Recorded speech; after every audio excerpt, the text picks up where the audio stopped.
கிறிஸ்துவுக்குள் பிரியமானவர்களே, கர்த்தரும் இரட்சகருமாய் இயேசு கிறிஸ்துவின் ஈடு நீட்ட நாமத்தினாலே உங்கள் யாவருக்கும் புத்தாண்டு நல்வாழ்த்துக்களை கர்த்தராகிய இயேசு கிறிஸ்துவின் நாமத்தினாலே தெரிவித்துக் கொள்கிறேன். 2025 ஆண்டு எப்படி இருக்கும்? பரிசுத்த வேதாந்தத்திலிருந்து ஒரு பகுதியை நாம் தியானிக்க போகிறோம். இந்த வருஷத்தை கர்த்தர் சகலவிதமான ஆசீர்வாதங்களை தந்து நம்மளை வழிநடத்துவார்.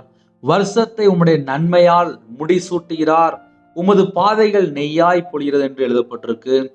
இந்த வருஷத்தினுடைய வாக்குத்தத்தம் என்ன என்றால், வெளிப்படுத்தின விசேஷம் 3ஆம் அதிகாரம் 10ஆம் வசனத்தில் எழுதப்பட்டிருக்கு.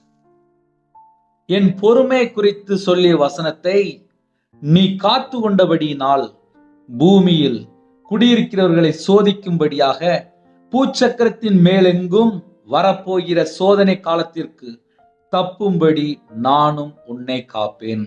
ஹல்லேலூயா.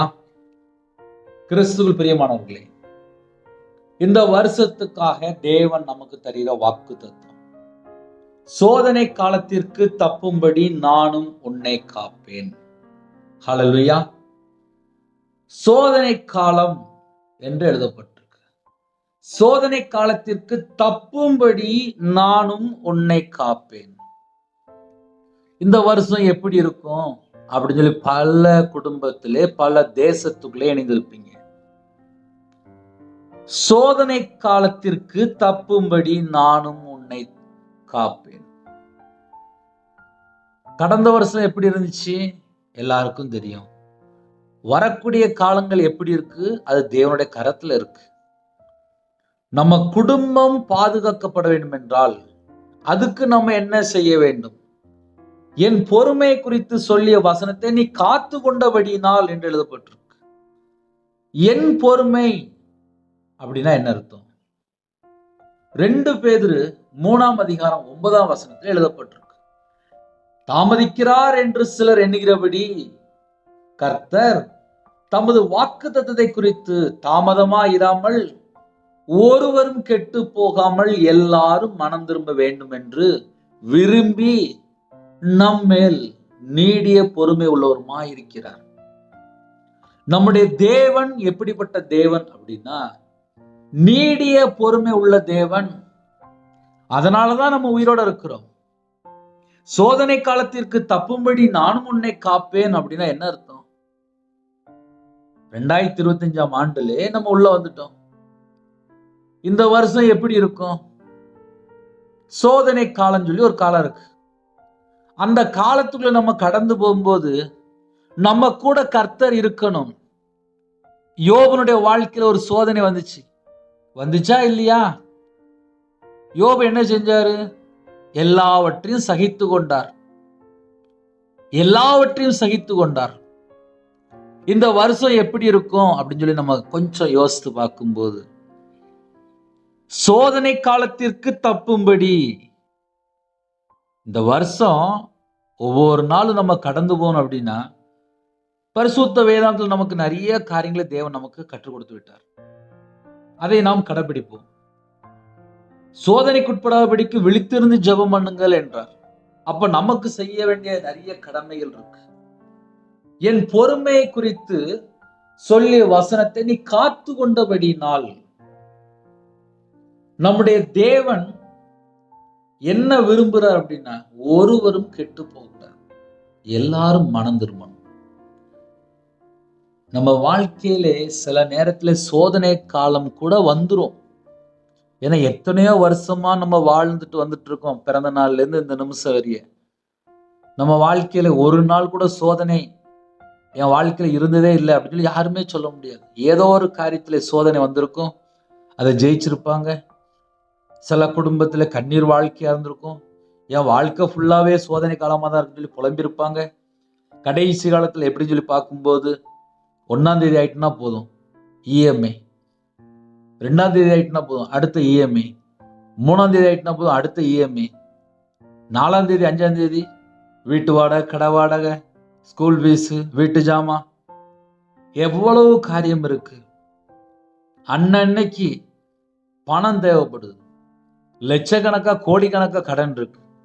ஹவுசிங் லோனுங்கிறாங்க, பிசினஸ் லோனுங்கிறாங்க, விவசாய லோனுங்கிறாங்க, பர்சனல் லோனுங்கிறாங்க, கார் லோன், ஜுவல் லோன், ஃபைனான்ஸ்ல வாங்கியிருக்காங்க. எத்தனை காரியம் இருக்கு. இது எல்லாவற்றையும் தப்பித்துக் கொள்ளணும் அப்படின்னா சோதனைக்குட்படாதபடிக்கு விழித்திருந்து ஜெபம் பண்ணுங்கள். நம்ம வாழ்க்கையிலே நமக்கு பல பிரச்சனை வரும்போது நம்ம என்ன செய்வோம்? முடியல அப்படின்னு சொல்லிட்டு சோர்ந்து உட்கார்ந்துருவோம். சில குடும்பத்திலே 1ஆம் தேதி கரெக்டா சர்ச்சுக்கு போய் வாக்குத்தத்தம் பெற்றுக்கொள்வாங்க. அதுக்கப்புறம் மிச்சம் 365 நாள்ல அந்த ஒரு நாள் போக மிச்ச நாள் பார்த்தா சர்ச்சுக்கே போக மாட்டாங்க. அப்புறம் அடுத்த வருஷம் 1ஆம் தேதி தான் சர்ச்சுக்கு போவாங்க. அப்படியும் சில குடும்பங்கள் இருக்கு. சில குடும்பத்துல 1ஆம் தேதி ஆனா பொருத்தனை பண்ணிடுவாங்க. இந்த வருஷம் நான் பைபிள் வாசித்து முடிக்கணும், இந்த வருஷம் நான் இப்படி வாழணும், இப்படி செய்யணும், இப்படிதான் இருக்கணும், எல்லாம் பொருத்தனை பண்ணிடுவாங்க. ஆனா சோதனைக்காரன் அப்படின்னு சொல்லி ஒருத்தன் இருக்கிறானே, 31 நாளும் 24 மணி நேரமும் சோதனைக்காரன் சொல்லி ஒருத்தன் இருக்கிறான். அதற்கு நாம் தப்பித்துக் கொள்ள என்ன செய்ய வேண்டும்? என் பொறுமை குறித்து சொல்லிய வசனத்தை நீ காத்து கொண்டபடினால் பூமியில் குடியிருக்கிறவர்களை சோதிக்கும்படியாக பூச்சக்கரத்தின் மேல் எங்கும் வரப்போகிற சோதனை காலத்திற்கு தப்பும்படி நானும் உன்னை காப்பேன் என்கிறார். கர்த்தருடைய பிள்ளைகள் தான் இணைந்திருக்கிறீங்க. 2025ஆம் ஆண்டு நம்ம வாழ்க்கை எப்படி இருக்கும்? 24 மணி நேரம் கர்த்தர் கூட இருந்தா ஆசீர்வாதமா இருக்கும். 24 மணி நேரமும் தேவனுக்கு பிரியமானபடி வாழ்ந்தால் நம்ம வாழ்க்கை நலமா இருக்கும்.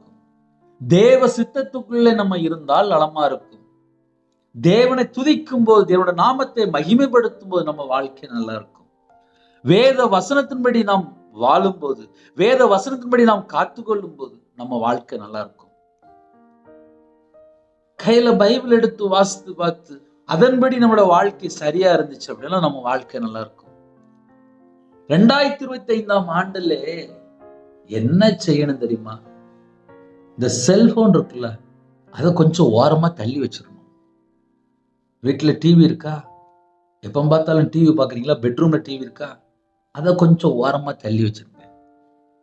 கையில பைபிள் எடுத்து வாசிக்க ஆரம்பிங்க. ஏன்னா சோதனை காலத்திற்கு தப்பித்துக் கொள்ளும்படி நானும் உன்னை காப்பேன். இந்த வருஷத்துக்குள்ள வாக்குத்தத்தம் நம்ம வாழ்க்கையில நிறைவேறணும் அப்படின்னா அதுக்கு நிறைய வழிகள் இருக்கு.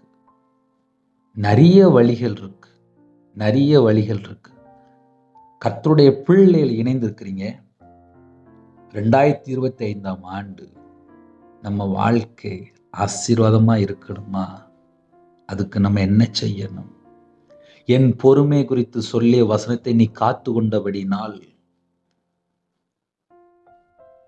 பூமியிலே குடியிருக்கிறவர்களை சோதிக்கும்படியாக பூச்சக்கரத்தின் மேல் எங்கும் வரப்போகிற, உலக மக்கள் மேல் எங்கும் வரப்போகிற சோதனை காலத்திற்கு தப்பும்படி நானும் உன்னை காப்பேன் என்கிறார். முதல்ல சொல்லிட்டாரு, வசனத்தை நீ காத்து கொண்டபடினால். வெளிப்படுத்தின விசேஷம் 14ஆம் அதிகாரம் 12ஆம் வசனத்தில் எழுதப்பட்டிருக்கு, தேவனுடைய கற்பனைகளையும் இயேசுவின் மேலுள்ள விசுவாசத்தின் காத்துக்கொள்கிறவர்களாகிய பரிசுத்தவானுடைய பொறுமை இதிலே விளங்கும் என்று கூறினார். வசனத்தை காத்துக்கொள்றது அப்படின்னா அவருடைய கற்பனைகளை காத்துக்கொள்ள வேண்டும், இயேசுவின் மேலுள்ள விசுவாசத்தை காத்துக்கொள்ள வேண்டும். 119ஆம் சங்கீதம் 9ஆம் வசனத்திலே, வாலிபன் தன் வழியை எதினால் சுத்தம் பண்ணுவான், உமது வசனத்தின்படி தன்னை காத்துக் கொள்வதினாலே. வசனத்தின்படி நம்ம காத்துக்கொண்டால் இந்த 2025ஆம் ஆண்டு நம்ம கடந்து போக முடியும். ஒவ்வொரு நாளும் கடந்து போகணும் அப்படின்னா அது கர்த்தருடைய கிருபை வேணும். கர்த்தருடைய கிருபையினாலே நிரப்பப்பட்டிருந்தால் மட்டும்தான் நம்ம வாழ்க்கை ஆசீர்வாதமா இருக்கும். கர்த்தருடைய பிள்ளைகள் இணைந்திருக்கிறீங்க. நம்ம வாழ்க்கை ஆசீர்வாதமா இருக்கணுமா? எவ்வளவு நேரம் தேவனுடைய சமூகத்தில் காத்திருந்து ஜெபிக்கிறோம் என்பதை சற்று ஆராய்ந்து பார்க்க வேண்டும். ஏன்னா உலகத்துக்குள்ள ஓடும்போது பல பிரச்சனையில போய் நம்ம மாட்டிக்கிடுறோம். கேட்டால் குடும்பத்தில் எனக்கு இப்படி பிரச்சனையா, வீட்டில் எனக்கு இப்படி பிரச்சனையா, ஊரில் இப்படி பிரச்சனை அப்படின்னு சொல்லி ஏகப்பட்ட காரியம் சொல்லுவாங்க. ஆனால் கடைசியில் பார்த்தா பைபிள் வாசிக்கிறத விட்டுருவாங்க. சில குடும்பத்தில் நான் ஏமாந்துட்டேன் அப்படின்னு சொல்லிட்டு பைபிள் வாசிக்கிறத விட்டுருவாங்க. இப்போ நிறைய குடும்பத்தில் கர்த்தருக்கா வாழ்கிறாங்களா அப்படின்னு சொல்லி கேட்டால் சந்தேகமாக தான் இருக்கு. இதான் கடைசி காலம். இந்த கடைசி காலத்திலே என் பொறுமை குறித்து சொல்லிய வசனத்தை நீ காத்து கொண்டபடியினால், அப்போ வசனத்தினால யாரெல்லாம் காத்து கொள்றாங்களோ அவங்களுக்கு ஒரு பாதுகாப்பு. நீங்க உங்க வீட்டில் டைரி இருந்தா எடுத்து எழுதி வச்சுக்கலாம். வசனத்தினாலே யாரெல்லாம் காத்து கொள்றாங்களோ அவங்களுக்கு ஒரு பாதுகாப்பு.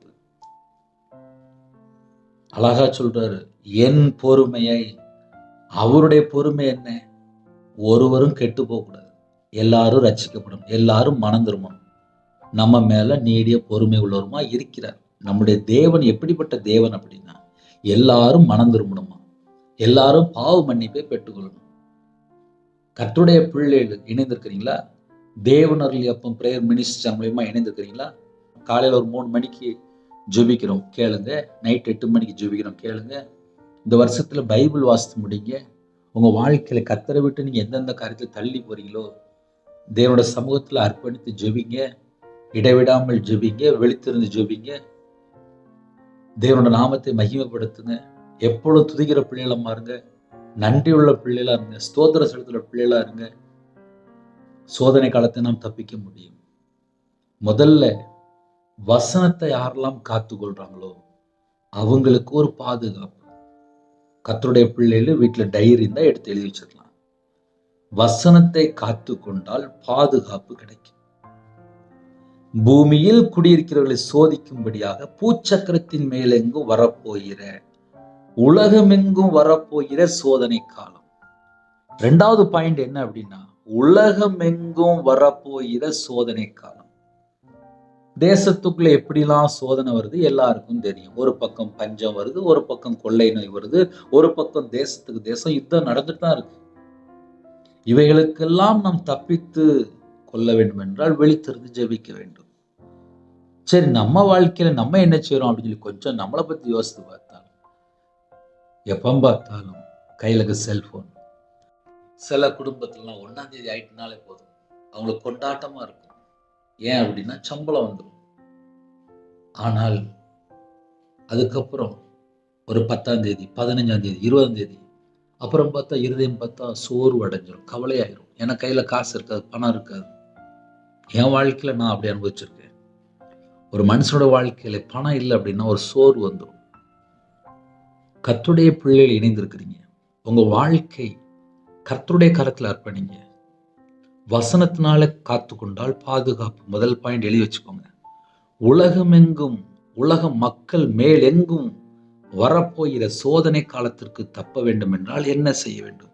அதுக்கும் செய்தி இருக்கு. நிறைய குடும்பத்தில் இணைந்திருக்கிறீங்க. 1 கொரிந்தியர் 10ஆம் அதிகாரம் 13ஆம் வசனத்திலே, மனுஷருக்கு நேரிடுகிற சோதனை அல்லாமல் வேறே சோதனை உங்களுக்கு நேரிடவில்லை, தேவன் உண்மை உள்ளவராயிருக்கிறார். மனுஷருக்கு நேரிடுகிற சோதனை அல்லாமல் வேறே சோதனை உங்களுக்கு நேரிடவில்லை. வருஷம் ஃபுல்லா 365 நாள் என்ன பிரச்சனைல இருக்கிறாங்கன்னு சொல்லி பார்க்கும்போது, என் வீட்டுல எனக்கு இந்த பிரச்சனை இருக்கு, என் குடும்பத்துல எனக்கு இந்த பிரச்சனை இருக்கு, என் வாழ்க்கையில இந்த பிரச்சனை இருக்கு. அதுக்கு என்ன சொல்யூஷன்? கடன் இருக்கு, பிள்ளைகள் படிக்கணும், சில குடும்பத்திலே திருமணம் முடியாமல் பிள்ளைகளுக்கு வயசு அதிகமாயிட்டு போகுது. ஒவ்வொரு குடும்பத்துல ஒவ்வொரு காரியம். மனுஷருக்கு நேரிட சோதனை அல்லாமல் வேறே சோதனை உங்களுக்கு நேரிடவில்லை அப்படின்ட்டார். தேவன் உண்மை உள்ளவராக இருக்கிறார். உங்கள் திராணிக்கு மேலாக நீங்கள் சோதிக்கப்படுகிறதற்கு அவர் இடம் கொடாமல். சில குடும்பத்துல உடனே சொல்லிடுவாங்க, எங்க வாழ்க்கை ஃபுல்லாவே சோதனையா தான் இருக்கு அப்படிம்பாங்க. வேதம் தெளிவு எழுதப்பட்டிருக்கு, உங்கள் திராணிக்கு மேலாக நீங்கள் சோதிக்கப்படுகிற அவர் இடம் கொடாமல் சோதனை தாங்கத்தக்கதாக சோதனையோடு கூட அதற்கு தப்பித்து கொள்ளும்படியான போக்கையும் உண்டாக்குவார். அப்போ 2வது பாயிண்ட் என்ன அப்படின்னா, உலக மக்கள் மேல் எங்கும் சோதிக்கப்படும்படியாக வரப்போகிற சோதனை காலத்திலே சோதனையோடு கூட தப்பித்துக் கொள்ளும்படியான போக்கையும் உங்களுக்கு உண்டாக்குவார். முதல்ல சொன்ன பாதுகாப்பு. இரண்டாவது, சோதனை காலத்திலே தப்பித்துக் கொள்ள உங்களுக்கு ஒரு வழியை திறப்பார். ஹல்லேலூயா. சோதனை காலத்திலே உங்களுக்கு தப்பித்துக் கொள்ள ஒரு வழியை திறப்பார். எழுதி வச்சுக்கலாம். வசனத்தை யாரெல்லாம் காத்து கொள்றீங்களோ நமக்கு ஒரு பாதுகாப்பு. இரண்டாவது, சோதனை காலத்திலே தப்பித்துக் கொள்ள ஒரு வழியை நமக்கு உண்டாக்குவார். ஹல்லேலூயா. சில குடும்பத்திலே எப்படி பிரதர் அப்படி சொல்லி நீங்க கேட்பீங்க. மத்தேயு சுவிசேஷம் 26ஆம் அதிகாரம் 24ஆம் வசனத்துல தெளிவா எழுதப்பட்டிருக்கு. நீங்கள் சோதனைக்குட்படாதபடிக்கு விழித்திருந்து ஜெபம் பண்ணுங்கள். எப்படி தப்பித்துக் கொள்ள முடியும் அப்படின்னா, விழித்திருந்து ஜெபித்தா மட்டும்தான் தப்பித்துக் கொள்ள முடியும். ஒரு மனுஷனுடைய வாழ்க்கையில எப்ப விழுந்து போறான், எப்ப எந்திரிக்கிறான் அப்படின்னு சொல்லி நான் 2 விஷயத்தை என் வாழ்க்கையில நான் பார்த்தேன். ஜெபிக்கலனா விழுந்து போயிருதான். வேதத்தை தியானிக்கும் போது எந்தெந்த காரியத்துல விழுந்து போயிருக்கானோ பரிசுத்த ஆவியானவர் பேச ஆரம்பிச்சுடுவார். வசனத்தின்படி கீழ்ப்படிந்து காத்துக்கொள்ளும் போது, வசனத்தை காத்துக்கொள்ளும் போது மறுபடியும் ஒரு எழுப்புதல். தேவனுடைய நாமத்தை துதிக்கும் போது தடைகள் விலகி போகிறது. தேவனை துதிக்கும் போது தேவனுடைய பிரசன்னம் இறங்கி வருகிறது. தேவனை துதிக்கும் போது நம்ம வாழ்க்கை மறுபடியும் ஆசீர்வதிக்கப்படுகிறது. தேவனை துதிக்கும் போது மனிதனுடைய கண்களிலே தயவடைக்க கிருபை செய்கிறார். தேவனை துதிக்கும் போது நம்ம குடும்பம் சகல காரியத்திலும் பாதுகாக்கப்படுகிறது. இப்ப நான் சொன்ன பாயிண்ட் எல்லாமே பரிசுத்த வேதாந்தத்துல இருக்கு. ஆனா நம்ம மக்கள் என்ன பண்ணுவாங்க, செல்போனை கையில் எடுத்துட்டு பல மணி நேரம் மூழ்கி கிடப்பாங்க. கேட்டா எனக்கு அந்த பாஸ்டர் பிடிக்கும், எனக்கு அந்த பாஸ்டருடைய மெசேஜ் பிடிக்கும், நான் இவங்களுடைய பாட்டு கேட்பேன். ஆனா கையில பைபிள் எடுத்து எவ்வளவு நேரம் வாசித்தாங்க, எவ்வளவு நேரம் தியானிச்சாங்கன்னு சொல்லி கேட்டா ரொம்ப குறையா இருக்கு. என் வாழ்க்கையில நான் ரட்சிக்கப்பட்டதுக்கு அப்புறம், நான் கையில பைபிள் எடுத்து வாசிக்க ஆரம்பிச்சதுக்கு அப்புறம் தான் என் வாழ்க்கையில நான் எங்கெல்லாம் பாவத்துல இருந்தேன், நான் எப்படிலாம் மனம் திரும்பணும், எப்படிலாம் என்னோட வாழ்க்கையில குறை இருக்கு, என்கிட்ட எத்தனை மிஸ்டேக் இருக்கு என்பதை நான் அப்படிதான் கண்டு கொண்டேன். அதனாலதான் சொல்றேன், ஒரு மனுஷனுடைய வாழ்க்கையிலே கர்த்தரை விட்டு தள்ளி போற காரியம் என்னெல்லாம் இருக்கு நம்ம கொஞ்சம் யோசித்து பார்க்கணும். வேற வழி இல்லை. ஏன்னா கர்த்தருடைய பிள்ளைகள் இணைந்திருக்கிறீங்க. இடைவிடாமல் ஜெபிக்கிற பிள்ளைகளா இருக்கும்போது, இரவும் போலுமா வேதத்தை தியானிக்கிற பிள்ளைகளா இருக்கும்போது நம்ம குடும்பம் பாதுகாக்கப்படும். நீங்கள் சோதனைக்குட்படாதபடிக்கு விழித்திருந்து ஜெபம் பண்ணுங்கள். ஜெபிக்கிற பிள்ளைகள் அவங்களோட வாழ்க்கை ஆசீர்வதிக்கப்படும். அவங்க தோற்று போக மாட்டாங்க. ஜெபிக்கிற பிள்ளைகளுக்கு ஒரு ஜெயம் கிடைக்கும். ஆனால் ஜெபிக்கிற பிள்ளைகள் எப்படி வாழணும் தெரியுமா? வேதம் அழகா எழுதப்பட்டிருக்கு. பரமண்டலுக்கு எங்கள் பிதாவே அப்படின்னு சொல்லுவார்ல, அந்த ஜெபத்தில் எழுதப்பட்டிருக்கு, உம்முடைய நாமம் பரிசுத்தப்படுவதாக, உம்முடைய ராஜ்யம் வருவதாக, உம்முடைய சித்தம் பரமண்டலத்தில் செய்யப்படுவது போல பூமியிலையும் செய்யப்படுவதாக. அதுல என்ன ஒரு முக்கியமான கண்டென்ட் இருக்கு அப்படின்னா, முதல்ல பரமண்டல எங்கள் பிதாவே உம்முடைய நாமம் பரிசுத்தப்படுவதாக. இரண்டாவது, உம்முடைய ராஜ்யம் வருவதாக. மூணாவது, உம்முடைய சித்தம் பரமண்டலத்தில் செய்யப்படுவது போல பூமியிலேயும் செய்யப்படுவதாக. நாலாவது, எங்களுக்கு வேண்டிய ஆகாரத்தை அன்றன்றும் எங்களுக்கு தாரும் என்று ஜெபிக்க கற்றுக் கொடுத்தார். ஐந்தாவது, எங்கள் பாவங்களை எங்களுக்கு மன்னியும். நிறைய குடும்பத்திலே ஆசீர்வாதத்துக்கு தடை என்ன அப்படின்னு சொல்லி பார்க்கும்போது பாவம். என் வாழ்க்கையிலே நான் கர்த்தரை விட்டு தள்ளி போய் துன்மார்க்கனா வாழ்ந்ததுனால பாவம் அப்படின்னு ஒரு பெரிய லிஸ்டே இருக்கு. பாவம் செய்கிறோம் பிசாசினால் உண்டாயிருக்கிறான் என்று வேதம் சொல்கிறது. ஒரு மனுஷனோட வாழ்க்கையில ஏன் ஆசீர்வாத தடை அப்படின்னு சொல்லி பார்க்கும்போது, மனுஷனோட வாழ்க்கையில பாவம் பின்னாடி இருக்கும்போது ஆசீர்வாத தடை காணப்படும். எப்படி ஜெபிக்க கற்றுக் கொடுத்தார்? எங்கள் பாவங்களை எங்களுக்கு மன்னியும் என்று ஜெபிக்க கற்றுக் கொடுத்தார். அப்ப நம்ம ஜெபிக்கும் போது டெய்லி, தினமும் ஒரு தடவையாவது நம்ம எப்படி ஜெபிக்கணும் அப்படின்னா, பரமண்டலத்தில் எங்கள் பிதாவே, உம்முடைய நாமம் பரிசுத்தப்படுவதாக, உம்முடைய ராஜ்யம் வருவதாக, உம்முடைய சித்தம் பரமண்டலத்தில் செய்யப்படுகிறது போல பூமியிலும் செய்யப்படுவதாக. எங்களுக்கு வேண்டிய ஆகாரத்தை அன்றன்றும் எங்களுக்கு தாரும். எங்கள் பாவங்களை எங்களுக்கு மன்னியும், நாங்களும் எங்களிடத்தில் கடன்பட்ட எவனுக்கும் மன்னிக்கிறோமோ. எங்களை சோதனைக்குட்படாமல் தீமை நின்று எங்களை ரட்சித்துக் கொள்ளும் என்று சொல்லுங்கள் என்றார். இந்த வருஷத்தினுடைய வாக்குத்தத்த செய்திக்குள்ளே பரமண்டல எங்கள் பிதாவின் ஜெபம் அடங்கியிருக்கு. எங்கள் பாவங்களை எங்களுக்கு மன்னியும். நம்ம குடும்பம் இந்த வருஷம் ஆசீர்வதிக்கப்படணும் அப்படின்னா அதுக்கு ஒரு ஃபார்முலா இருக்கு. எங்கள் பாவங்களை எங்களுக்கு மன்னியும் என்று கற்றுக் கொடுத்தார். நம்ம குடும்பம் ஆசீர்வதிக்கப்படணும் அப்படின்னா அதுக்கு முன்பாக பாவங்கள் மன்னிக்கப்பட்டிருக்க வேண்டும். நிறைய குடும்பத்துல நிறைய காரியங்களுக்காக நீங்க ஜெபம் பண்ணிருப்பீங்க. எங்கள் பாவங்களை எங்களுக்கு மன்னியும். என் பாவத்தை என்னை மன்னிச்சிருங்கப்பா. நான் கர்த்தரை விட்டு தள்ளி போய் நிறைய பாவம் பண்ணிட்டேன், அந்த பாவத்தெல்லாம் மன்னிச்சிருங்கப்பா அப்படின்னு உணர்ந்து நிறைய குடும்பத்திலே லேட்டஸ்டா சொல்லணும் அப்படின்னா செல்போன் செல்போன் செல்போன். உலகம் முழுது இப்ப எங்க பார்த்தாலும் செல்போன் தான். நிறைய குடும்பத்திலே செல்போன்ல மூழ்கி போய் கிடக்குறாங்க. எங்கள் பாவங்களை எங்களுக்கு மன்னியும் சொல்லிட்டு நாங்களும் எங்களிடத்தில் கடன்பட்ட எவனுக்கும் மன்னிக்கிறோமோ. எங்களை சோதனைக்குட்பட பண்ணாமல் தீமை நின்று எங்களை ரட்சித்துக் கொள்ளும் என்று சொல்லுங்கள் என்றார். அப்படின்னா என்ன அர்த்தம் அப்படின்னா, என் பாவத்தை எனக்கு மன்னிச்சிருங்கப்பா, நானும் மற்றவங்கள்ட்ட எந்தெந்த காரியத்துல கடன் பட்டிருக்கணும் எவனுக்கும் மன்னிக்கிறோமோ. அப்படின்னா என்ன அர்த்தம் அப்படின்னா, நாங்களும் எங்களிடத்தில் கடன்பட்ட எவனுக்கும் மன்னிக்கிறோமோ எங்களையும் சோதனை கூட பண்ணாமல் தீமை நின்று எங்களை ரட்சித்துக் கொள்ளும். என் பாவத்தை மன்னிங்கப்பா அப்படின்னு சொல்லி கேட்கிறேன். ஆனால் நம்ம வாழ்க்கையிலே நமக்கு விரோதமாக நிறைய பேர் தீமை செய்து கொண்டிருப்பாங்க. நிறைய இடத்துல தேவையில்லாம காரியம் நடந்துட்டு இருக்கும். அவங்களையும் நாம் மன்னிக்க வேண்டும், மன்னிக்கணும். இன்னைக்கு மன்னிக்கிற ஒரு இருதயம் நிறைய குடும்பத்துல இல்லை. இரக்க குணம் இல்லை, அன்பின் சுபாவம் இல்லை, தாழ்த்துற குணம் இல்லை. அதனாலதான் நிறைய வீட்டுக்குள்ள பிரச்சனைகள், போராட்டங்கள். எங்களை சோதனைக்குட்பண்ணாமல் தீமை நின்று எங்களை ரட்சித்துக் கொள்ளும் என்று சொல்லுங்கள் என்று ஜெபிக்க கற்றுக் கொடுத்தார்.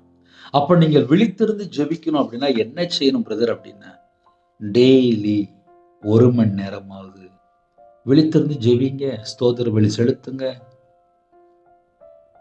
கொரோனாக்கு அப்புறம் நம்ம உயிரோட இருக்கிறோம், கிருபையின் காலத்துல வாழ்றோம். மறுபடியும் தேசத்துக்குள்ள எப்படி இருக்கும் தெரிய மாட்டுக்கு, எதுவுமே தெரிய மாட்டுக்கு. ஒவ்வொரு நாளும் கர்த்தர் கிருபையாக நம்மளை பாதுகாக்கிறார். அவ்வளவுதான்.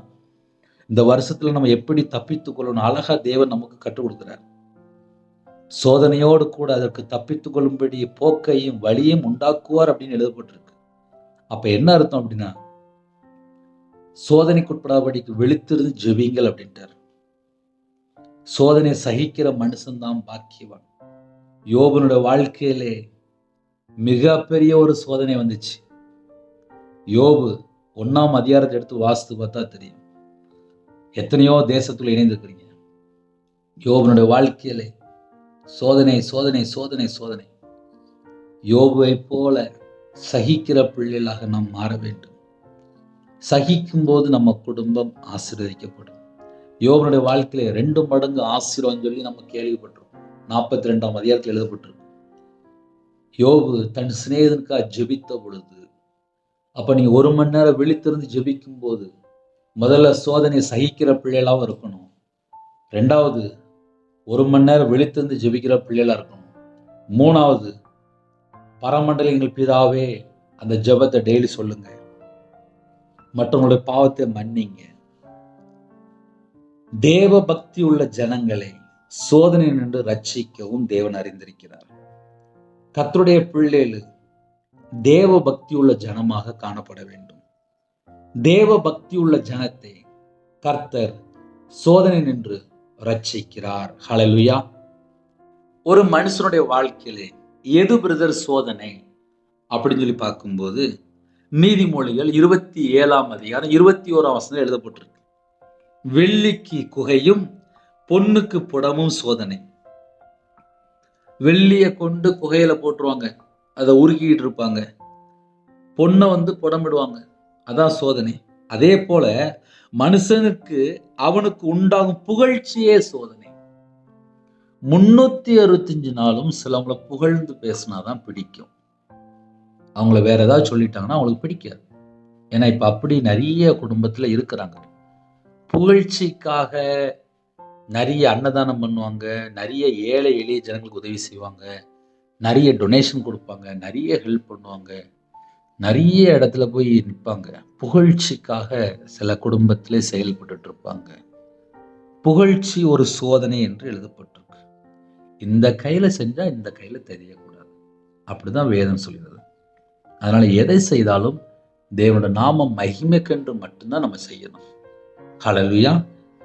1 தீமோத்தேயு 6ஆம் அதிகாரம் 9ஆம் வசனத்திலே ஐஸ்வர்யவானாக விரும்புகிறவர்கள் சோதனையிலும் கண்ணியிலும் மனுஷரை கேட்டிலும் அழிவிலும் அமிழ்த்துகிற மதிகேடும் சேதமுமான பலவித இச்சைகளிலும் விழுகிறார்கள். பலவித இச்சை எப்பப்பா வருது, சோதனை எப்போ வரான் அப்படின்னா, பணம் சம்பாதிக்கணும், பணம் சம்பாதிக்கணும், பணம் சம்பாதிக்கணும், பணம் சம்பாதிக்கணும். 1ஆம் தேதியிலிருந்து 31ஆம் தேதி வரைய பணம் சம்பாதிக்கணும். இயேசுக்காக வாழஞ்சொல்லி விரும்ப மாட்டாங்க, குடும்பத்துக்காக வாழஞ்சொல்லி விரும்ப மாட்டாங்க. மாறாக பணம் சம்பாதிக்கணும். பணம் சம்பாதிக்கணும்னு சொல்லி எங்கெல்லாம் விரும்புறாங்களோ அங்கெல்லாம் சோதனைக்காரன் வந்துருவான். சோதனைக்காரன் அப்படின்னாலே பிசாசு வந்துருவான்.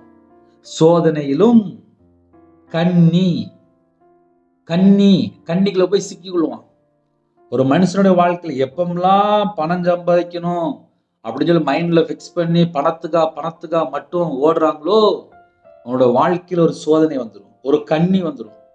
மனுஷரை கேட்டிலும் அழிவிலும் கெட்டு போற அழிவான அந்த வாசல் திறக்கப்படும்.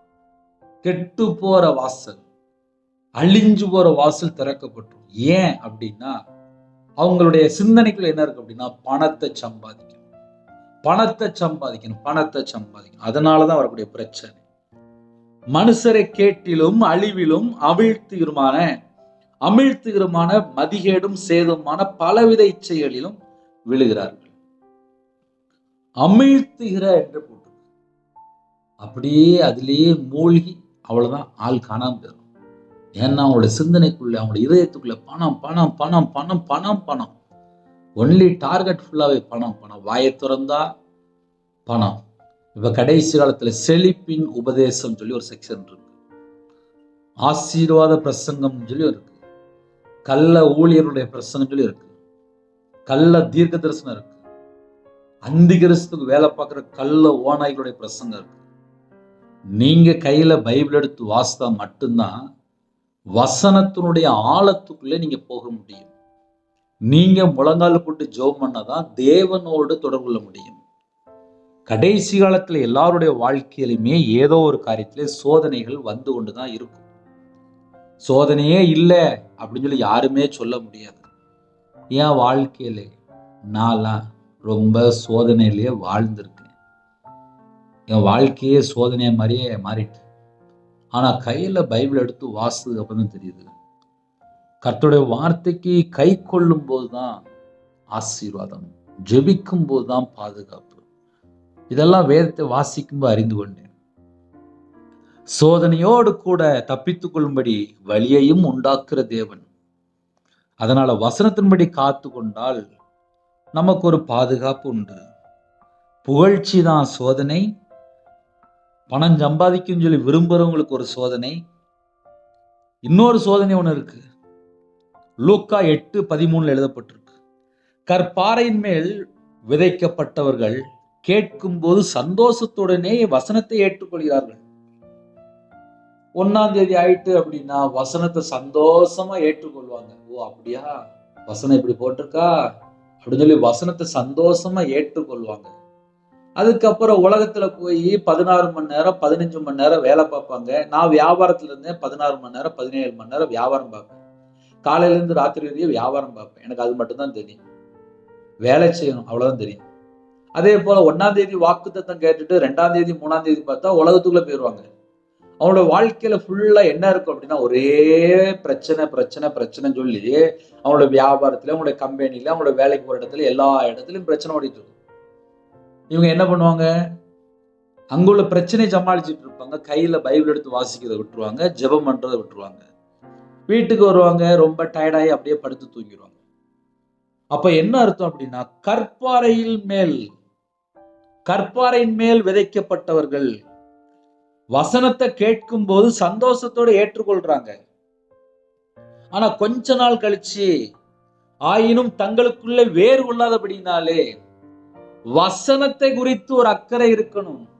வசனம் இப்படி எழுதப்பட்டிருக்க, நம்ம பொய் பேசக்கூடாத, நம்ம வாழ்க்கையில கர்த்தரை விட்டு தள்ளி போற காரியம் இருக்கக்கூடாத, வசனத்தின்படி நம்மளை காத்து கொள்ளணுமே, வசனம் இப்படி எழுதப்பட்டிருக்கு, தீமையை யோசிக்க கூடாத, திருட்டுத்தனமா இருக்கக்கூடாது, தந்திரமா வாழக்கூடாது, ஏமாத்தக்கூடாது, கொள்ளை அடிக்க கூடாது, அடுத்த வீட்டு குடும்பத்தை கெடுக்க கூடாதுன்னு சொல்லி கர்த்தருடைய பிள்ளைகள் வசனத்தின்படி நடக்கணும்.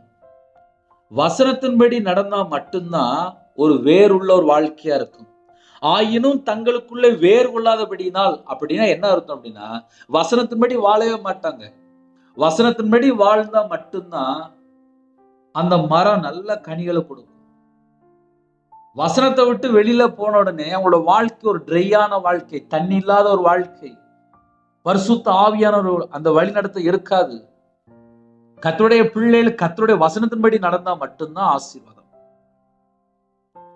வேறு கொள்ளாதபடினாலே கொஞ்ச காலம் மாத்திரம் விசுவாசித்து என்று எழுதப்பட்டிருக்கு. வசனத்தை கேட்டேன், வசனம் இப்படி எழுதப்பட்டிருக்கு, சரி, கொஞ்ச காலம் மட்டும் விசுவாசித்து, கொஞ்ச காலம். அந்த கொஞ்ச காலத்துக்கு அப்புறம் எப்படி இருப்பாங்க? வசனத்தை விட்டு வெளியில போயிருவாங்க. 1ஆம் தேதி நம்ம வாக்குத்தத்தம் கேட்கிறோம், 2ஆம் தேதி 3ஆம் தேதி 4ஆம் தேதி கொஞ்சம் கொஞ்சமா ஞாபகம் இருக்கும். ஒரு 10ஆம் தேதி 15ஆம் தேதி வந்த உடனே வீட்டுல கடன் பிரச்சனை, குடும்ப பிரச்சனை, வாழ்க்கையில் உள்ள பிரச்சனை, கடந்த வருஷத்துல உள்ள பிரச்சனை, பழைய நினைவு, பழைய சிந்தனை, பழைய போராட்டங்கள், ஜென்ம சுபாவம், மாம்சக்கிரியை, ஏதோ ஒரு காரியத்துல தொடரும் போது, சோதனைக்குள்ளே அகப்படும் போது, சோதனைக்காரன் வரும்போது, சோதனை காலத்துல சிக்கிக்கொள்ளும் போது பின் வாங்கி போகிறார்கள். கொஞ்ச காலம் மாத்திரம் விசுவாசித்து சோதனை காலத்தில் பின் வாங்கி போகிறார்கள் என்று எழுதப்பட்டிருக்கு. அப்ப கர்த்தருடைய பிள்ளைகள் தேவனோட வார்த்தை விட்டு வழி விலகும் போது பலவிதமான ஆபத்துக்குள்ளே போய் சிக்கி கொள்றாங்க. ஆயினும் தங்களுக்குள்ளே வேறு கொள்ளாதபடினாலே கொஞ்ச காலம் மாத்திரம் விசுவாசித்து சோதனை காலத்தில் பின் வாங்கி போகிறார்கள். ஒரு மனுஷனுடைய வாழ்க்கையில எப்பம் பிரச்சனை சொல்லி வேதம் முழுவதும் ஆராய்ந்து பார்த்தால், கொஞ்ச காலம் மட்டும் விசுவாசித்து வசனத்தை கேட்கிறாங்க, 1 மாசம் 2 மாசம் 3 மாசம் 4 மாசம் 5 மாசம் 6 மாசம் ஆகும்போது கர்த்தருடைய வார்த்தையை விட்டு வெளியில போயிருவாங்க. இப்ப நிறைய குடும்பத்துல என்ன நடக்கு, எனக்கு யாராவது ஜெபம் பண்ணணும், நான் ஞாயிற்றுக்கிழமை சர்ச்சுக்கு போவேன், அதுக்கப்புறம் என் வேலையை பார்ப்பேன், என் குடும்பத்தை பார்ப்பேன், அவ்வளவுதான். இவங்க கையில பைபிள் எடுத்து வாசிக்கவும் மாட்டாங்க, ஜெபிக்கவும் மாட்டாங்க, தேவனை துதிக்கவும் மாட்டாங்க. கொஞ்ச காலம் மாத்திரம் விசுவாசித்து சோதனை காலத்தில் பின் வாங்கி போகிறார்கள் என்று எழுதப்பட்டிருக்கு. புகழ்ச்சி ஒரு சோதனை, பணம் சம்பாதிக்கணும் அப்படி நினைக்கும் போது சோதனை வருது, வசனத்தை விட்டு வழி விலகும் போது பின் வாங்கி போறாங்க, சோதனை காலத்துல பின் வாங்கி போறாங்க. ஆனால் இயேசு கிறிஸ்து எப்படி வாழ்ந்தார் அப்படின்னு சொல்லி பார்க்கும்போது, மத்தேயு சுவிசேஷம் 4ஆம் அதிகாரம் 3, 4 ஆகிய வசனங்களை தியானிக்கும் போது, அப்பொழுது என்று எழுதப்பட்டிருக்கு, சோதனைக்காரன் அவரிடத்தில் வந்து, சோதனைக்காரனா பிசாசு நேரடியா வாரான், அவரிடத்தில் வந்து, நீர் தேவனுடைய குமாரனே ஆனால் இந்த கல்லுகள் அப்பங்களாகும்படி சொல்லும் என்றான். அவர் பிரதித்துரமாக, மனுஷன் அப்பத்தினால மாத்திரமல்ல தேவனுடைய வாயிலிருந்து புறப்படுகிற ஒவ்வொரு வார்த்தையினாலும் பிழைப்பான் என்று எழுதியிருக்கிறதே என்றார். இயேசு கிறிஸ்து ராஜாவுடைய இதயத்துக்குள்ளே வசனம் ஃபுல்லா இருந்துச்சு. அந்த வசனத்தினாலே பிசாசை ஜெயித்தார். இன்னைக்கு நம்ம இதயத்துக்குள்ள என்ன இருக்கு அப்படின்னு சொல்லி கொஞ்சம் ஆழமா போய் பார்த்தா, முதல்ல பகை இருக்கு, இரண்டாவது வைராக்கியம் இருக்கு, மூணாவது கசப்பு இருக்கு, நாலாவது கோபம் இருக்கு, அஞ்சாவது எரிச்சல் இருக்கு. இதுக்கப்புறம் தீமை, பொல்லாத காரியம், மாம்ச இச்சை, ஜென்ம சுபாவம், துன்மார்க்கமான காரியம், துர்ச்செயல், துர்க்கிரியை, எத்தனை பாவம், எத்தனை பெரிய பெரிய ஒரு பெரிய லிஸ்டே இருக்கு. இதுல ஏதாவது இதயத்துக்குள்ள இருந்துச்சு அப்படின்னா அந்த கொஞ்சோண்டு கேப் பிசாசுக்கு போதும். சோதனை காலத்துல ஒரு மனுஷன் எப்படி சிக்கி கொள்றான் அப்படின்னு சொல்லி பார்த்தால், கொஞ்சோண்டு இடம் கொடுத்தா போதும். பிசாசுக்கு நீங்க கொஞ்சோண்டு இடம் கொடுத்தா போதும், உள்ள வந்துருவான். ஒரு மனுஷனுடைய வாழ்க்கையில பிரச்சனை பிரச்சனை பிரச்சனைன்னு சொல்லி சொல்றோம். இப்ப நானே சொல்றேன், என் வாழ்க்கையில நான் எல்லா வசனத்தையும் நான் கீழ் படிச்சுட்டேனா அப்படின்னு கொஞ்சம் செக் பண்ணி பார்த்தா என் இருதயம் சொல்லும், எங்கப்பா நீ கீழ் படிஞ்ச, 100க்கு 100 கீழ் படிச்சேன்னு சொல்லி என் இருதயம் சொல்லும். எல்லா வசனத்துக்கும் கீழ் படிக்கும்போது எவ்வளவு ஆசீர்வாதம். 24 மணி நேரத்துல இரவும் போலமா வேதத்தை தியானிக்கிற மனுஷன் பாக்கியவான். இடைவிடாமல் ஜெபிக்கிற மனுஷன் பாக்கியவான். விழித்திருந்து ஜெபிக்கிற மனுஷன் பாக்கியவான். தானியேலை போல 3 வேளை ஜெபிக்கிற மனுஷன் பாக்கியவான்.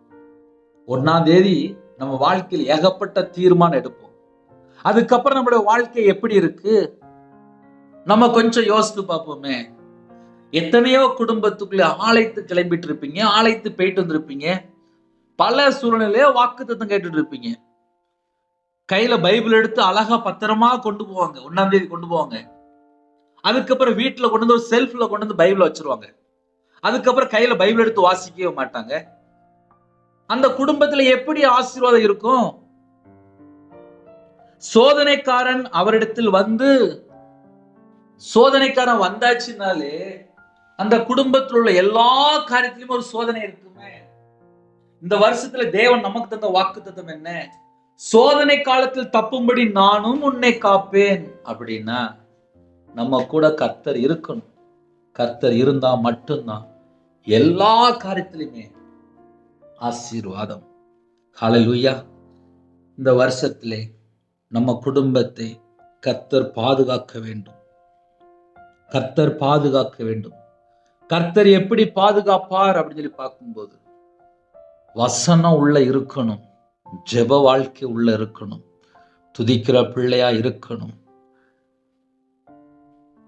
எல்லா தேசத்துக்குள்ளேயும் ஒரு சோதனை காலம், பூமியில் குடியிருக்கிறவர்கள் சோதிக்கும்படியாக பூச்சக்கரத்தின் மேல் எங்கும் வரப்போகிற சோதனை காலத்திற்கு தப்பும்படி தப்பித்துக் கொள்ளணும். அப்படின்னா விழித்திருந்து ஜெபிக்கிற பிள்ளைகளா மாறிடணும். அதான் வழி. நானும் உன்னை காப்பேன்.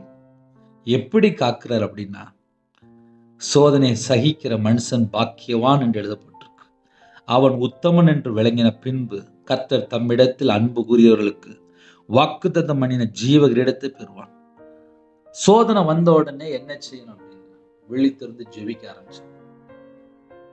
சோதனை சகிச்சதுக்கு அப்புறம் நம்ம வாழ்க்கை ஆசீர்வதிக்கப்படும். கர்த்தர் தேவ பக்தி உள்ள ஜனங்களை சோதனை என்று ரட்சிக்கிறார் என்று எழுதப்பட்டிருக்கு. நம்ம வாழ்க்கையிலே இந்த வருஷத்திலே தேவனுடைய சமூகத்திலே காத்திருந்து வேதத்தை தியானிக்கிற பிள்ளைகளா மாறுவோம், ஜெபிக்கிற பிள்ளைகளா மாறுவோம், துதிக்கிற பிள்ளைகளா மாறுவோம். சோதனைக்காரன் வரும்போது நம்ம என்ன சொல்லணும் அப்படின்னா, நம்ம இதயத்துக்குள்ள கர்த்தருடைய வார்த்தை இருக்கும். கர்த்தருடைய வார்த்தை இருக்கும்போது நமக்கு ஒரு பாதுகாப்பு. ஹல்லேலூயா. யோபனுடைய வாழ்க்கையிலே சோதனை வந்துச்சு, சோதனை காலம் வந்துச்சு. ஆனா கர்த்தரை விட்டு பின்வாங்கலை, மறுதலிக்கல. அதுக்கு என்ன பிரதர் செய்யணும் அப்படின்னா, வசனத்தினாலே காத்து கொள்ள வேண்டும். 2வது, விழித்திருந்து ஜெபிக்க வேண்டும். சோதனைக்குட்படாதபடிக்கு விழித்திருந்து ஜெபிக்க வேண்டும். இந்த 2 தான் ஃபார்முலா. 3வது சொல்லிட்டாரு, சோதனை காலத்திற்கு தப்பும்படி நானும் உன்னை காப்பேன். ஹல்லேலூயா. நானும் உன்னை காப்பேன். இந்த வருஷத்திலே தேவன் அருளிய அப்போ மினிஸ் சேனலுக்கு தேவன் நமக்கு தருகிற வாக்குத்தத்தம் என்ன தெரியுமா? சோதனை காலத்திற்கு தப்பும்படி நானும் உன்னை காப்பேன். நம்முடைய தேவன் நம்மை பாதுகாப்பார். இந்த பூமியிலே அநேக உபத்திரங்கள் வழியாக கடந்து போக வேண்டும் என்று வேதம் சொல்கிறது.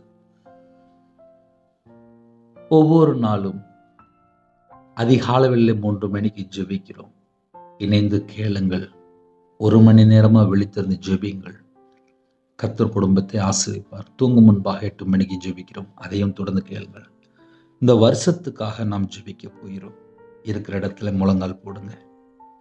தேவனை நோக்கி மன்றாடி நாம் ஜெபிப்போம். ஆசீர்வாதங்களை இந்த வருஷத்துக்காக நாம் கேட்போம். பாதுகாப்புக்காக கேட்போம். வசனத்தின்படி வாழ அர்ப்பணிப்போம். ஜெபிக்கிற ஒரு அபிஷேகம் கேளுங்க. விழித்திருந்து ஜெபிக்கிற ஒரு அபிஷேகம் கேளுங்க. நம்ம எல்லாரும் இருக்கிற இடத்துல கண்களை மூடி முழங்கால் படிட்டு என்னோட சமூகத்தை நோக்கி நாம் ஜெபிப்போம். எங்களை அதிகமாய் நேசிக்கிற எங்கள் அன்பு நேர்ந்த பரிசுத்தமுள்ள நல்ல பிதாவே, உம்மை நன்றியோடு துதிக்கிறோம், ஸ்துதிக்கிறோம்ப்பா. மகா கிருபையும் இறக்கும் மகிமும் நிறைந்த அன்பின் பிதாவே, உம்மை நன்றியோடு துதிக்கிறோம், ஸ்துதிக்கிறோம்ப்பா. எங்களை ஆச்சரியமாய் அதிசயமாய் கடந்த வருஷம் முழுவதும் பத்திரமாக அற்புதமாய் மீட்டெடுத்தவரே, உம்மை நன்றியோடு துதிக்கிறோம், ஸ்துதிக்கிறோம்ப்பா. எங்களுடைய வாழ்க்கையிலே கர்த்தரை விட்டு தள்ளி போன காரியங்கள், அக்கிரமமான காரியம், பாவம், மீறுதல், துன்மார்க்கமான எத்தனையோ காரியங்கள், அந்த எல்லா பாவத்தை எல்லாம் மன்னித்து, அக்கிரமத்தை எல்லாம் மன்னித்து கர்த்தர் எங்களை பரிபூர்ணமாக இந்த வருஷத்தில் ஆசீர்வதிக்க வேண்டும். எங்களுடைய சாபம், அக்கிரமம், பாவம், மீறுதல், பலவீனம், சகல நோய்களையும் துக்கங்களின் சிலுவையிலே சுமந்தவரே, உம்மை நாங்கள் அழைக்கிறோம். இந்த வருஷத்தை உம்முடைய கரத்திலே நாங்கள் தருகிறோம்ப்பா. 2025ஆம் ஆண்டுக்குள்ளே எங்களை அழைத்து கொண்ட தேவனுக்கு கோடான கோடி ஸ்தோத்திரங்கள் ஏறிட்டோம். இந்த வருஷத்துல நாங்க எப்படி வாழ வேண்டும், அது உங்க கரத்துல இருக்குப்பா. சோதனை காலத்திற்கு தப்பும்படி நானும் உன்னை காப்பேன் என்று சொன்னீங்க ராஜா. இந்த வருஷத்திலே கர்த்தர் எங்க கூட இருந்தா மட்டும்தான் எங்களுக்கு பாதுகாப்பு, எங்களுக்கு கிருபை, எங்களுக்கு பலன், எங்களுக்கு ஆரோக்கியம். எங்களை சத்தியத்தின்படி நடத்துங்கப்பா. சத்திய ஆவியானவரே எங்க கூட இருங்கப்பா. பரிசுத்த ஆவியானவரே எங்க கூட இருங்கப்பா. தேவ ஆவியினால நிரப்புங்கப்பா. மகிமையின் ஆவியானவரே எங்க மேல தங்கிருங்க ராஜா. உயிர்ப்பிக்கிற ஆவியானவரே உம்முடைய கரத்திலே அர்ப்பணிக்கிறோம். இந்த வருஷத்தை அப்பா எங்க கூட நீங்க இருக்கணும்ப்பா. எங்க கூட நீங்க இருக்கணும்ப்பா. எங்க கூட நீங்க இருக்கணும்ப்பா. எங்க வாழ்க்கை கர்த்தரை விட்டு தள்ளி போன எத்தனையோ காரியங்கள் உண்டுப்பா. இந்த வருஷத்திலே கர்த்தருக்காக நாங்க வாழணும்ப்பா. அந்த கிருபை தாங்கப்பா. எங்களுடைய குறைகள் எல்லாம் மன்னிக்கிறவரே, உம்முடைய கரத்துல அர்ப்பணிக்கிறோம்ப்பா. இருளில் இருந்து எங்களை வெளிச்சத்துக்கு அழைத்து கொண்டு வந்து எங்களுக்குள்ள வாசம் பண்ணிடுறவரே, உம்மை நன்றியோடு துதிக்கிறோம், ஸ்துதிக்கிறோம் ராஜா. நானே உலகத்துக்கு ஒளியா இருக்கிறேன்னு சொன்னீங்க ராஜா. எங்க இதயத்துல நீங்க வாசம் பண்ணிற கிருபைக்கா நன்றி. பிசாசுடைய கிரியைகளை அழிக்கும்படிக்கு தேவகுமாரனா வெளிப்பட்டவரே, இந்த வருஷம் முழுவதும் எங்க வாழ்க்கையிலே 24 மணி நேரமும் பிதாவாகிய தேவன், குமாரனாகிய இயேசு கிறிஸ்து, பரிசுத்த ஆவியானவர், திரியேக தேவன் எங்களை வழி நடத்தணும். தேவ சுத்தம் செய்ய எங்களை அர்ப்பணிக்கிறோம். இந்த வருஷத்துல எங்களோட வாழ்க்கையிலே 24 மணி நேரமும் 365 நாளும் தேவ சுத்தம் மட்டும் நிறைவேறட்டும். எங்க வாழ்க்கை, எங்க குடும்பம், யாரெல்லாம் வியாபாரம் பார்க்கங்களோ அவங்களுடைய வியாபாரம், கம்பெனி, வேலைகள், சிறு பிள்ளைகள் முதல் கொண்டு முதியோர் வரை எல்லாரையும் தேவ சித்தத்துக்குள்ள அர்ப்பணிக்கிறோம். தேவ சித்தத்துக்குள்ள அர்ப்பணிக்கிறோம். இந்த வருஷத்தை தேவ சித்தத்துக்குள்ள அர்ப்பணிக்கிறோம். சோதனை காலத்திற்கு தப்பித்துக் கொள்ளும்படி நானும் உன்னை காப்பேன் என்று சொன்னீங்க ராஜா. நன்றி, நன்றி, நன்றி. சோதனை காலத்திற்கு எல்லா குடும்பத்தின் அப்பா தப்பித்து நடத்த போற கிருபைக்காக உம்மை நன்றியோடு துதிக்கிறோம், ஸ்துதிக்கிறோம் ராஜா. எங்களுக்காக ஜீவனை தந்து ஜீவாதிபதியானவரே, எங்களை பாதுகாக்கிறவரே, உம்மை நன்றியோடு துதிக்கிறோம், ஸ்துதிக்கிறோம் ராஜா. யாரெல்லாம் இணைந்திருக்கிறாங்களோ எல்லா குடும்பத்தையும் எங்களுடைய ஆவி, ஆத்துமா, சரீரம், சிந்தனை, நினைவு எல்லாம் இயேசு கிறிஸ்து ரத்தத்தினாலே, இயேசு கிறிஸ்து நாமத்தினாலே வேலி அடைக்கப்பட்ட ராஜா. நாங்கள் எப்பொழுதும் வந்தடைத்தக்க கண்மலையானவரே, உம்மை நன்றியோடு துதிக்கிறோம் சொல்கிறோம் ராஜா. சேனைகளின் கர்த்தர் பரிசுத்தர் பரிசுத்தர் பரிசுத்தர். இந்த வருஷத்திலே உமக்கு பிரியமானபடி உங்க சித்தத்தை நிறைவேற்ற பிள்ளைகளாக பரிசுத்தமான வழியில நடக்கணும். எங்களுக்கு கிருபை தாங்கப்பா. எல்லாவற்றிற்கா ஸ்தோத்திரம் செலுத்தணும், கிருபை தாங்கப்பா. எல்லாவற்றிலையும் சந்தோஷமா இருக்கணும், கிருபை தாங்கப்பா. இடைவிடாமல் ஜெபிக்கணும், கிருபை தாங்கப்பா. தீமையான காரியத்தை வெறுத்து நன்மை பின்பற்றணும், கிருபை தாங்கப்பா. சேரக்கூடாத ஒளியிலே வாசம் பண்ணுகிறவரே, உண்மை நன்றியோடு துதிக்கிறோம் சொல்கிறோம்ப்பா. சகல விதமான நன்மைகளினாலும் எங்களை நிரப்புகிறவரே, உண்மை நன்றியோடு துதிக்கிறோம் சொல்கிறோம் ராஜா. என் மீட்பர் உயிரோடு இருக்கீங்கப்பா. பரிபூர்ணமான கிருபை இந்த வருஷம் முழுதும் உங்க பிள்ளைகளுக்கு வேணும்ப்பா, உங்க பிள்ளைகளுக்கு வேணும்ப்பா, உங்க பிள்ளைகளுக்கு வேணும்ப்பா. இந்த வருஷத்தை நாங்க கடந்து போக பாவியா எங்க மேல கிருபையா இருங்கப்பா. இந்த வருஷத்திலே உமக்கு பிரியமான ஒரு வாழ்க்கையை வாழணும், கிருபை தாங்கப்பா. கர்த்தரை நம்பி இருக்கிறவனையோ கிருபை சூழ்ந்து கொள்ளும் என்று வேதம் சொல்கிறது. உங்க பிள்ளைகளோட வாழ்க்கையிலே அப்ப உங்களுடைய கிருபை சூழ்ந்து கொள்ளட்டும். நாங்கள் எங்கள் வாழ்நாள் எல்லாம் மகிழ்ந்து களி கூறும்படி காலையில எங்களை அப்பா உம்முடைய கிருபையினால திருப்தியாக்க அதிகால வேளையில் எங்களை எழுப்பிடுங்க. உம்முடைய சமூகத்திலே ஒவ்வொரு நாளும் கண் விழித்திருந்து ஜெபிக்க எங்களுக்கு கிருபை தாங்க. இந்த நாளிலும் யாரெல்லாம் ஜெபிக்கிறாங்களோ எல்லா குடும்பத்துக்கும் கர்த்தருடைய கிருபையினால நிரப்புங்க, புது கிருபையினால நிரப்புங்கப்பா. உங்க வல்லமையினால நிரப்புங்கப்பா. உம்முடைய பிரசன்னத்தினால மூடுங்க ராஜா. புது எண்ணெயால் அபிஷேகம் பண்ணப்படட்டும். ஜெப அபிஷேகத்தினால் நிரப்புங்கப்பா. சத்துருக்களை மேற்கொள்ள அபிஷேகத்தினால் நிரப்புங்கப்பா. யுத்த அபிஷேகம் தாங்கப்பா. கல்வாரி அன்பினால் நிரப்புங்கப்பா. பரிசுத்த ஆவியினால் நிரப்புங்கப்பா. அக்கினி அபிஷேகத்தினால் நிரப்புங்கப்பா.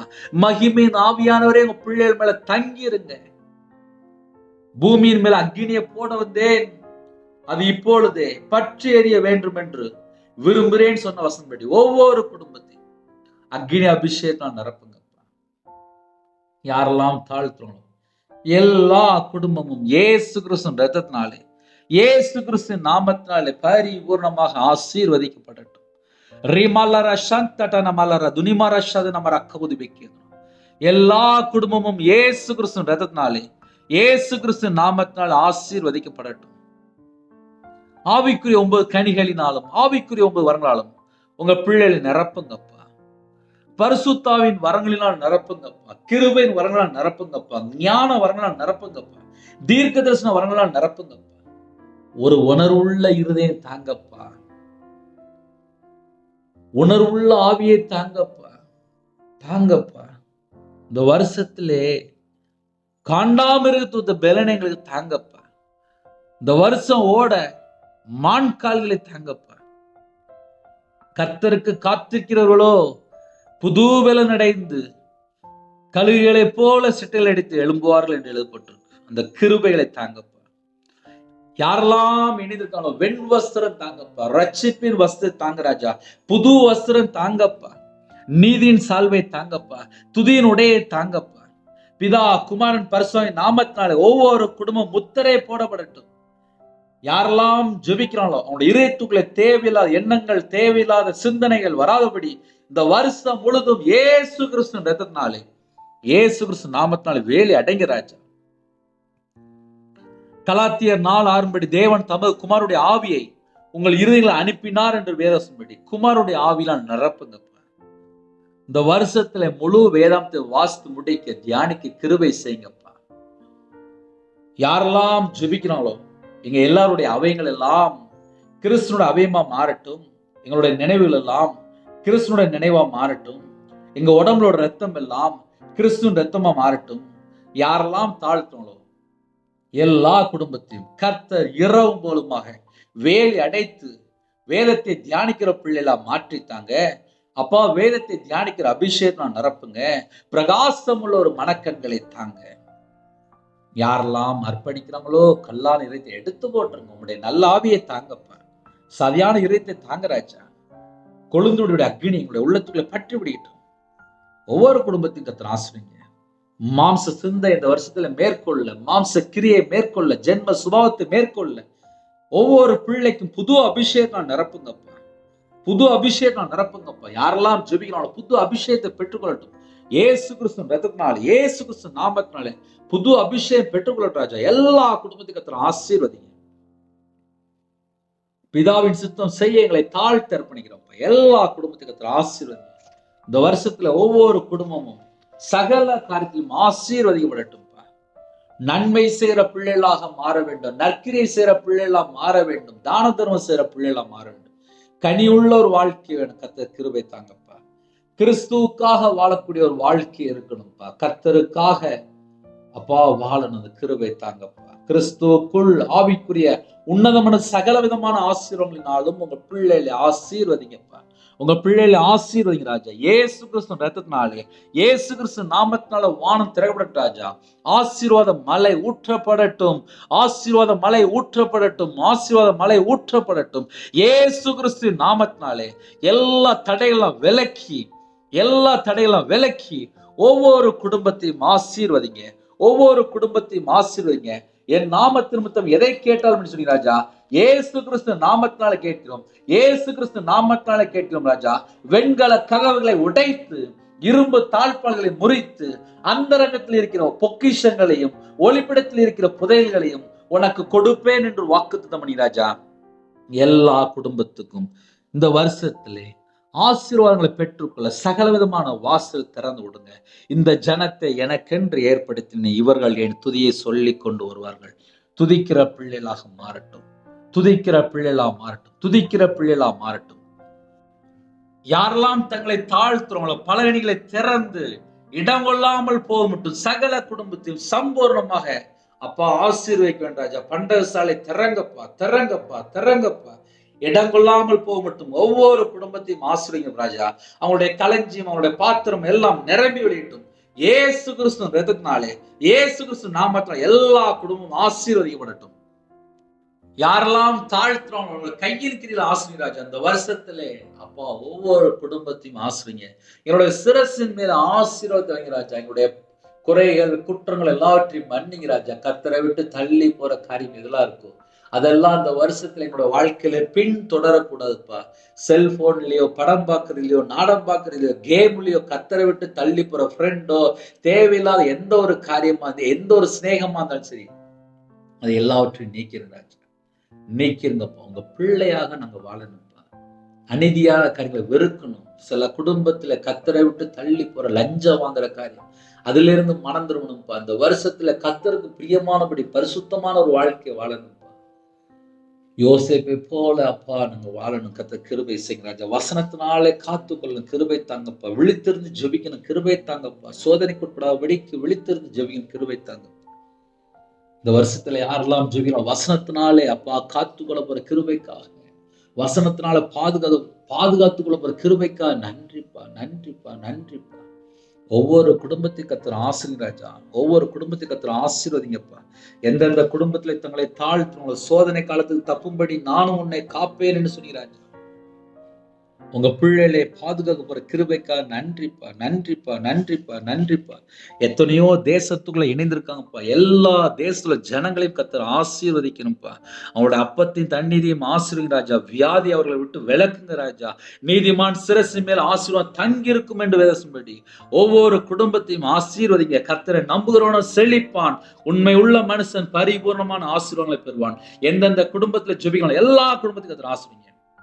இந்த நாளிலும் யாரெல்லாம் பிறந்த நாள் கொண்டாடுறாங்களோ, திருமண நாள் கொண்டாடுறாங்களோ, அந்த குடும்பத்தை 1000 மடங்கு ஆசீர்வதிங்க. காலை வேளையில அப்பா வியாபாரத்துக்கு போறாங்க, கம்பெனிக்கு போறாங்க, விவசாயத்துக்கு போறாங்க, வியாபாரத்துக்கு இன்னுமாக காலை வேளையில வேலைக்கு ஜெபிக்கிறாங்க ராஜா. சில குடும்பத்துல ஆபீஸ்ல வேலை பார்க்காங்க, கம்பெனில வேலை பார்க்காங்க, ஐடி வேலை பார்க்காங்க, எல்லா குடும்பத்தையும் கவர்மெண்ட் வேலை பார்க்காங்க, எல்லா குடும்பத்தையும் கர்த்தருடைய கரத்துல பண்ணிடும். தீர்காயுசு ஆசீர்வதிங்க.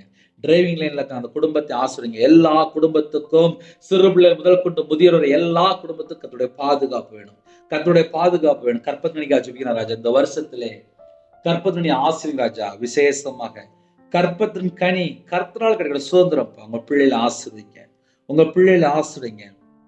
யாரெல்லாம் மாசமா இருக்கவங்களை டெலிவரி கொடுக்குறாங்க அந்த குடும்பத்தை கர்த்தர் பொறுப்படுத்துங்க.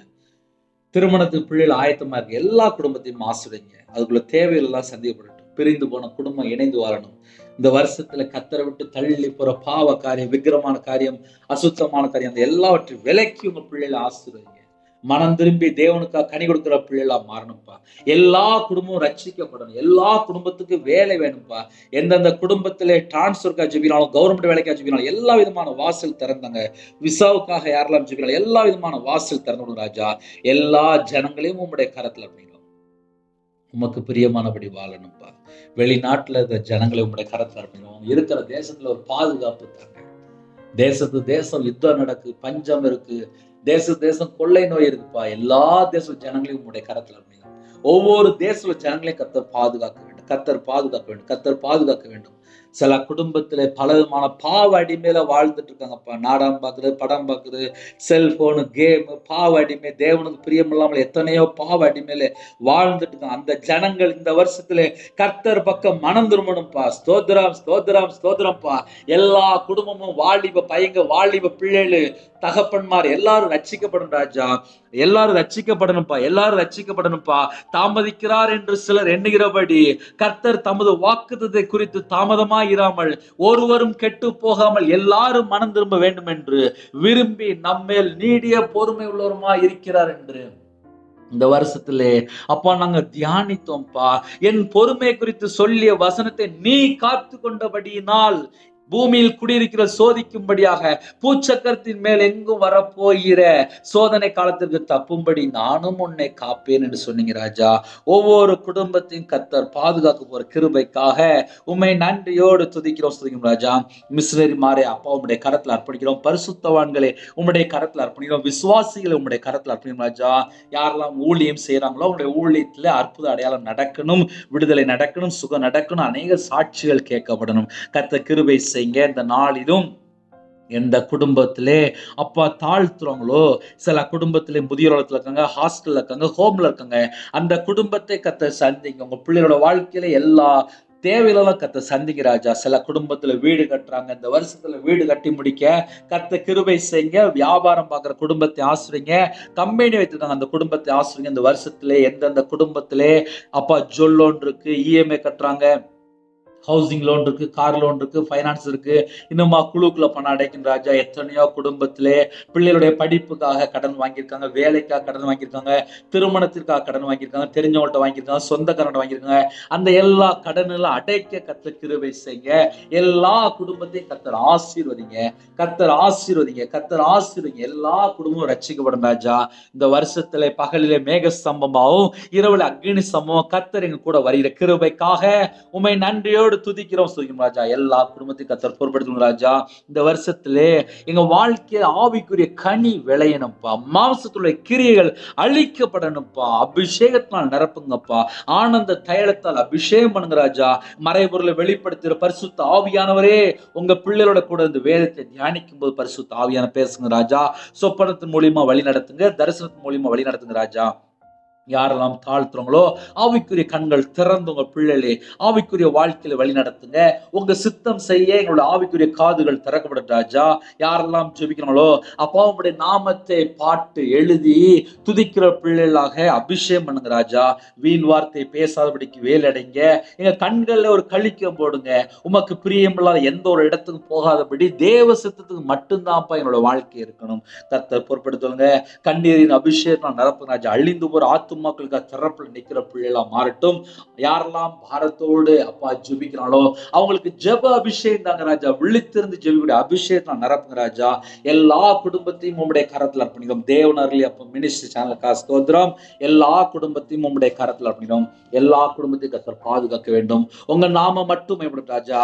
சிறு பிள்ளைகள் முதல் கொண்டு முதியோர் வரை படிக்கிற பிள்ளைகள், காலேஜ் படிக்கிற பிள்ளைகள், வேற தேசத்துல தங்கி இருக்காங்க, ஹாஸ்டல்ல இருக்காங்க, ஹோம்ல இருக்காங்க, எத்தனையோ தேசத்துல தனித்தனியா வாழ்ந்துருக்காங்க ராஜா. சில குடும்பத்திலே கணவரால் கைவிடப்பட்ட நிலைமை, சில குடும்பத்திலே பிரிவினை, சில குடும்பத்திலே கோர்ட்டு கேஸ் சொல்லி உபத்திரப்படுறாங்க, சில குடும்பத்துல சொத்து பிரச்சனை, சிபில் கேஸ் ஓடிட்டு இருக்கு, சில குடும்பத்திலே அப்பா பலவிதமான இக்கட்டான சூழ்நிலை வாழ்ந்துட்டு இருக்குங்க.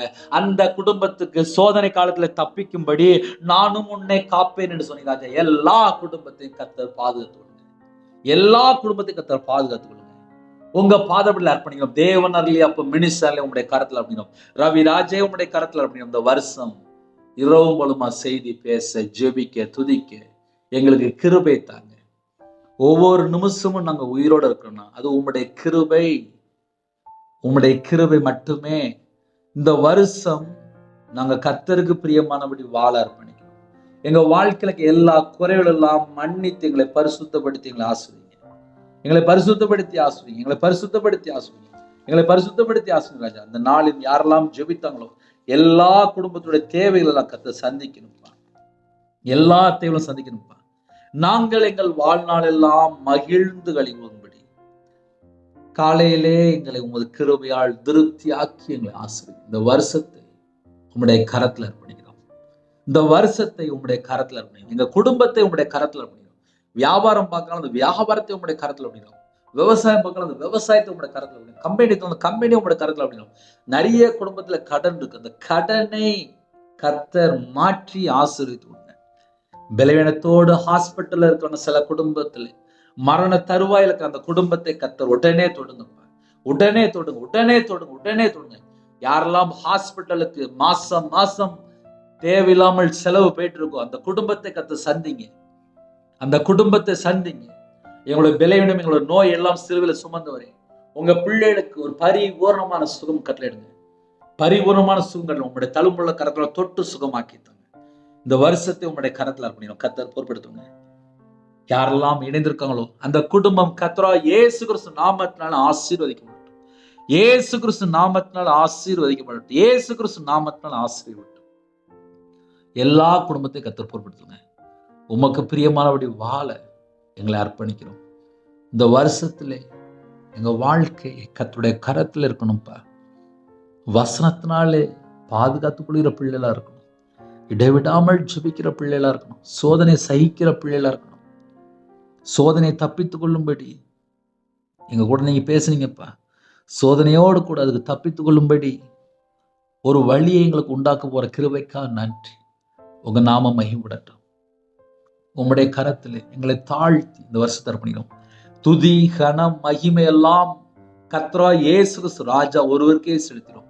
இயேசு கிறிஸ்து மூலியமா கேட்கும் நல்ல பிதாவே, ஆமேன். தேவனுக்கே மகிமை உண்டாவதாக. ஹல்லேலூயா, ஹல்லேலூயா, ஹல்லேலூயா. கிறிஸ்துவில் பிரியமானவர்களே, 9363064181 நம்பர் கொண்டால் நாங்கள் உங்களுக்காக குடும்பத்துக்காக ஜெபிப்போம். தினமும் அதிக அளவில் 3 மணிக்கு ஜெபிக்கிறோம். தூங்கும் முன்பாக 8 மணிக்கு ஜெபிக்கிறோம். தொடர்ந்து கேளுங்கள். எங்களுடைய ஊழியர்களுக்காக தொடர்ந்து ஜெபித்து கொள்ளுங்கள். கர்த்தருடைய வருகையில நாம் காணப்படுவோம். இந்த வருஷத்திலே கர்த்தர் நம்ம கூட இருப்பார். சோதனை காலத்துக்கு தப்பித்துக் கொள்ளும்படி நானும் உன்னை காப்பேன் என்று கர்த்தர் வாக்குத்தத்தம் செய்திருக்கிறார். எங்களுடைய ஊழியர்களுக்காக தினமும் ஜெபிங்கள். தேவனுக்கே மகிமையுண்டாவதாக. கர்த்தர் தாமே உங்களையும் உங்கள் குடும்பத்தையும் உங்களுடைய வாழ்க்கை முழுவதையும் இந்த வருஷத்துள்ள எல்லா காரியத்தையும் கர்த்தர் கூட இருந்து மகிமையாக வழி நடத்தி உங்க குடும்பத்தை பல மடங்கு ஆசீர்வதிப்பாராக. God bless you. Amen. Thanks for watching. Please subscribe our channel. Click the like and share. Click the bell. God bless you.